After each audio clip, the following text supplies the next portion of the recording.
Hello, my name is Andrew Galisak, and I'm the president and a co-founder of TrustStamp. I want to start off today's presentation by thanking all the folks at the Venture Center and FIS for making this event possible, given all of the circumstances this year.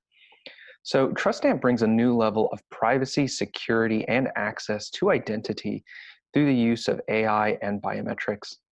We've provided technology and generated significant revenue with customers such as Synchrony, who's used our technology since 2017, and with partners like MasterCard, who's become a strategic investor.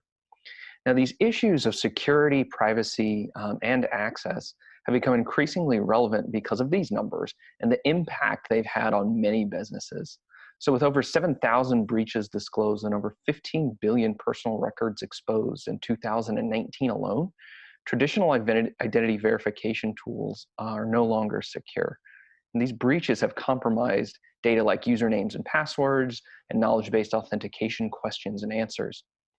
And these breaches have caused significant and consistent increases in fraud as well, and forced many businesses to find new ways to establish customers' identity and enrollment and for re-authentication. So because of their ubiquity as well as their usability, many believe that biometrics are the answer to these problems. And while we believe that biometrics are a part of the answer, there is a risk. So if your username and password are stolen, you can always go and reset them. But if your biometrics are stolen, they are that username and password that you cannot reset. So how do biometrics work? Well, when a biometric is captured, a template is generated, which is usually just a series of measurements between different features, say on your face or your palm or your fingerprints. And this template is encrypted and stored by many biometric providers, and that encryption can be decrypted. So TrustStamp doesn't follow this conventional approach. And so to protect biometrics from theft, we convert the biometric template into an irreversibly transformed identity token, or IT2 for short. Once the IT2 is created, we can destroy the biometric template, and that allows us to authenticate users with biometrics while preserving the customer's security as well as their privacy. So for this demo portion, I want to show how the IT2 is created if you were to use facial biometrics at enrollment. Now, it's important to denote here, our solution can be overlaid on multiple biometric modalities from different vendors, and so that can help break vendor and modality lock-in for you.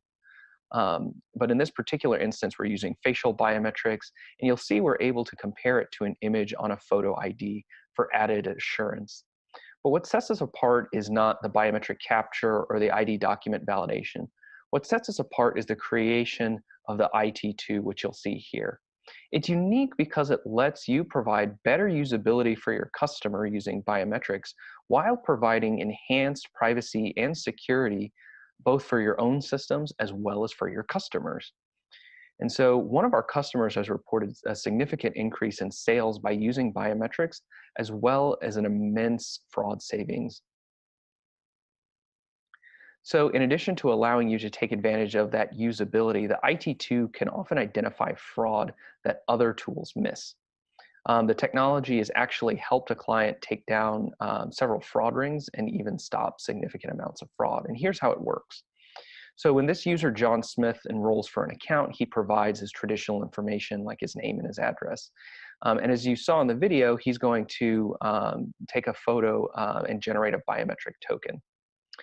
Then when he tries to enroll using another identity, this time pretending to be Adam Brown, he's going to scan his face again. Now, normally this would be difficult to spot using just traditional personally identifiable information. But because we have the token, it's going to flag that there's a similar token in the system, but there's a mismatch between the name and the address, and that this is a possible duplicate identity. So not only can you flag more potential fraud, but once you've identified the token of a potential fraudster, you'll be able to receive similar alerts if that token ever appears in the system again. So TrustStamp has been tackling these kinds of challenges for some major financial institutions.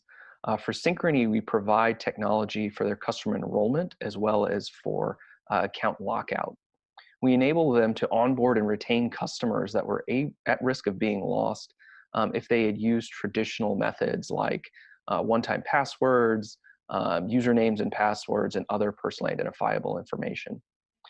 Now, our fastest growing opportunity is with MasterCard, where we're working with their humanitarian and development group, where we're working to provide legal identities to over 100 million undocumented families who would otherwise be financially as well as societally excluded. So as you can already tell, there's a lot of applicability of this technology. And as one of our partners at MasterCard said, really the only limit to the use of TrustStamp's technology is your imagination. So you can use it for a variety of use cases, such as customer enrollment, step-up authentication for PIN and password reset, as a second factor for wire and ACH initiation. You can even use it for your own identity access management for internal tools. And we know that for many financial institutions, they have to account for other third-party services that they use as well as legacy infrastructure. So our implementation model is flexible. Our technology can be easily deployed either on-premise, in the cloud, or via API and SDK for use in either a web-based instance or in a native app. So in conclusion, if keeping bad guys out, adding new customers, and rewarding your existing customers with a seamless identity experience is a priority for you, you can reach me at the email below. Thank you everyone for your time and attention.